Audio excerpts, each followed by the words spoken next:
So on number 2, the equation's already balanced. So looking at 6.05 moles of potassium chlorate, right, that is this one here.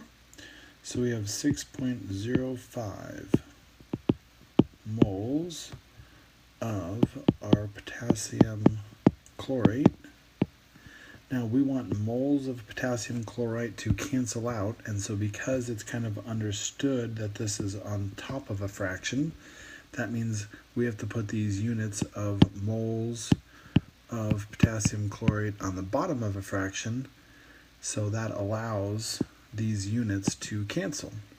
Well, how many moles of potassium chlorite do we have? That's where we looked at our balanced equation, and there's a 2 there. So we want to get to moles of oxygen, so that's what goes on the top of our fraction. That's what we're converting to, moles of oxygen. And, oops, I wrote a 1 in there. Looking at our balanced equation, right, there's 3 moles of oxygen, so we have a 3. So you are, in your calculator, going to hit 6.05. You're going to multiply it by 3 because that's on top of the fraction. Then you're going to divide that by 2 because the 2 is on the bottom of the fraction. And that is going to get you 9.075. Because our original number has 3 significant figures, we're going to round that 9.075 to 3 significant figures. So that's going to be 9.08. And remember, the moles of potassium chloride canceled, and so the moles of O2 is what's left over. So it's 9.08 moles of O2. And that is our answer. So looking at number 2 on the second page, right, we have 20 liters of oxygen. So we have 20 liters of oxygen. Well, notice that this equation here isn't balanced. And so we're going to have to balance that equation first. And so it's a little bit of trial and error. But looking, I notice that there's 3 carbons over here on the reactant side. So I'm going to put a 3 over here on the product side to get 3 carbons also. Right? Then if I look at the hydrogens, I notice that on the reactant side there's 8 hydrogens. And over here on the product side there's only 2 hydrogens. So if I multiply that hydrogen by those 2 hydrogens by 4, that gets me 8 hydrogens. So now if I look at my oxygens, right, I have 3 times 2 oxygens, so that's 6 oxygens over here, and then 4 times 1 oxygen, so that's another 4 oxygens for a total of 10 oxygens on the product side. So over here on the reactant side, right, I've got 2 oxygens. Well, if I multiply those 2 oxygens by 5, now you have 10 oxygens, and our equation is balanced. And we're going to need those coefficients of 5, 3, and 4, and it's kind of understood that there's a 1 here to complete our stoichiometry problem. So if we want the units of liters of oxygen to cancel, remember that's like this is over 1.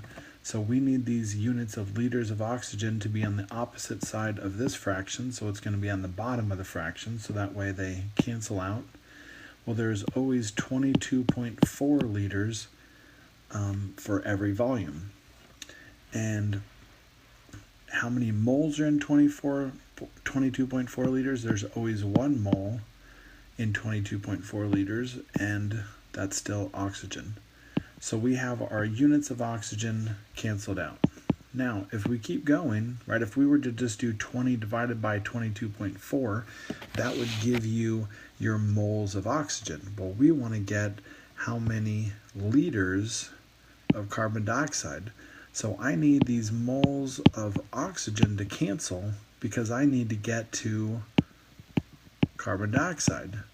So this is where we're using the mole to mole ratio from the balanced equation. So if I put moles of oxygen on the bottom of the fraction, right, then that means that this and this cancel, and now I would be in moles of CO2. So I'm going to look to see how many moles of each of those I have from my balanced equation. How many moles of CO2 do I have? Well, in my equation, we have 3 moles of CO2. And our moles of O2 is over here. There's 5 moles of O2. And that brings us to our last fraction, right? Because now we're in moles of carbon dioxide because we've gotten rid of our liters. We've gotten rid of our moles of O2. Now we are in moles of CO2. So if I want the moles of CO2 to cancel, it's got to be on the opposite side of the fraction, right? Over here, our 3 moles of CO2 is on the top. So now our moles of CO2 needs to be on the bottom so that they cancel. And I'm going to change colored pens here again. So if we can get our moles of CO2 to cancel, right, by opposite sides, well, in 1 mole, how many liters are there? Because we want to go to liters, well, there's 22.4 liters in every mole of anything. So 22.4 liters in carbon dioxide. And so now we're set, right?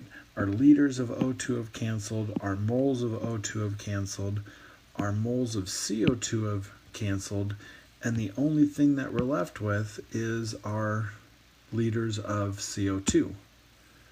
So now for the math, right? We multiply everything on top. So in your calculator, you're going to do 20 times everything on the top of the fraction. So 20 times 1 times 3 times our 22.4 over here. And then we're going to divide by everything on the bottom. So now divided by 22.4, divided by 5, divided by a 1, which really means we don't have to do anything with that. Hit enter, and it gives us our answer of 12. Now, we are in, remember, liters of carbon dioxide. So we're in liters of carbon dioxide. So now for sig figs, if we go back and we look in our original problem was 20. It wasn't 20 with a decimal. That would be 2 sig figs. It was 20 with no decimal, which means there's only 1 sig fig in that number. And so that makes our answer of 10 liters change to an answer with only 1 sig fig, so that would be 10 liters of CO2, and that is the answer for number 2.